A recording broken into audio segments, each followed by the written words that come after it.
प्रिय विद्यार्थियों, पिछली क्लासेस में हमें प्लेटो के परिचय के बारे में जाना, प्लेटो के दोनों लोक प्रत्यय और विशेष के बारे में जाना, प्लेटो के ज्ञान के बारे में जाना, आत्मा की 3 विशेषताओं के बारे में जाना, सौंदर्य प्रत्यय के संदर्भ में जाना, विशेष के संदर्भ में जाना, प्लेटो के अनुसार सौंदर्य क्या है वो जाना, प्लेटो के अनुसार सुंदर की 3 व्याख्या को जाना। अब आज की क्लास में हम जो है सुंदरता के, प्लेटो के अनुसार जो सुंदरता के गुण उन्होंने बताए उसके बारे में हम बात करेंगे।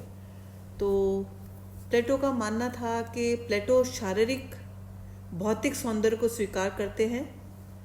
भौतिक सौंदर्य में 2 गुण आवश्यक हैं। पहला क्या मानते थे? संतुलन, और दूसरा उपयोगिता। मतलब भौतिक रूप से वही सुंदर है चीज़ जिसमें संतुलन हो और उपयोगी हो। नेत्रों और कानों से सुंदरता का रसपान किया जाता है। यहाँ आकार, रंग और ताल की शुद्धता महत्वपूर्ण होती है। सबसे सुंदर वही है जो दिखने में आकर्षक और इंद्रियों को सुखद अनुभव दे। उनका मानना था जो नाक, आँख, कान से हम जब देख रहे हैं उसकी सुंदरता, इसी का सुंदरता से का रसपान हम नेत्रों के द्वारा, कानों के द्वारा सुन के किया करते हैं। जहाँ आकार में, रंग में, ताल में शुद्धता होगी, मधुरता होगी, वही सबसे ज़्यादा इंद्रियों को सुखद और आकर्षित लगेगा, उनका मानना था। सुंदर वस्तुओं में भारी रूप और आकार के साथ उसमें निहित विचार भी है। विचार भी होना बहुत ज़रूरी है, बिना विचार के आकार नहीं है। आकार विचार का मूर्त रूप है, अर्थात प्रत्येक आकार के पीछे विचार होना आवश्यक है। आकार विशेष है, प्रत्यक्ष है, दृश्य है और क्षणभंगुर है। विचार अमूर्त है, अदृश्य है, शाश्वत है और स्थायी है। उनका मानना था कि जो विशेष है वो क्या है? आकार है। विशेष क्या है? आकार है। आकार तब होगा जब हमारे मस्तिष्क में कोई विचार होगा। जब हमारे मस्तिष्क में विचार होगा तभी हम उस विचार के आधार पर उस आकार को गढ़ेंगे। तो विचार कभी भी नहीं मरेगा। विचार क्योंकि अमूर्त है, अदृश्य है, शाश्वत है, स्थायी है, वो हमेशा हमारे साथ रहता है। लेकिन जो विशेष है, जो आकार रूप है, वो उस एक विचार के हटते ही अगर हमारा दूसरा विचार आया तो वो आकार हमारे जहन से या हमारे मन से बिल्कुल हट जाएगा दूसरा विचार आते। तो मतलब विचार किस पर आधारित है या आकार किस पर आधारित है? विचार पर। जब तक कि विचार की सार्थकता है, आकार हमें नजर आएंगे। जैसे ही विचार हमारे मस्तिष्क से दूसरा विचार कोई आया तो वो आकार वहीं खत्म हो जाएंगे। इसलिए आकार क्या है? विशेष रूप है और क्षणभंगुर है। और विचार जो है स्थायी रूप है और प्रत्यय रूप है, जो कभी भी मिटता नहीं है। सौंदर्य का यह रूप सदा से था और रहेगा। यही विशेष रूपों का आधार है। इस प्रकार सौंदर्य के 2 रूप हुए। पहला लौकिक जगत, लौकिक जो जगत में है, और अलौकिक जो मन में या ब्रह्मांड में।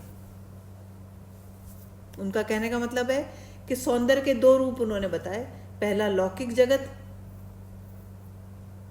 लौकिक मतलब जो इस जगत में हमें दिख रहा है, और अलौकिक जो हमारे मन में है या ब्रह्मांड में है, हमारी आत्मा में है, वो। प्लेटो ने कला में रूपात्मक सौंदर्य को महत्व दिया। रूपाकृतियों से प्लेटो का अर्थ है ज्यामितीय रूपाकारों से। प्लेटो के अनुसार ये पूर्ण आकृतियां हैं।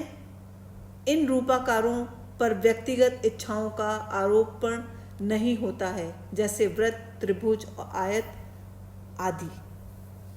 यहाँ प्लेटो कह रहे हैं कि उन्होंने रूपाकृतियों में भी ज्यामितीय आकारों को बहुत महत्व दिया। क्यों? क्योंकि इसमें व्यक्तिगत इच्छाओं का आरोपण नहीं होता है। जैसे वृत्त अगर हमें बनाना है तो जब तक वो पूरी गति के साथ एक छोर से दूसरा छोर गोलाई में नहीं मिलेगा तो वो वृत्त नहीं माना जाएगा।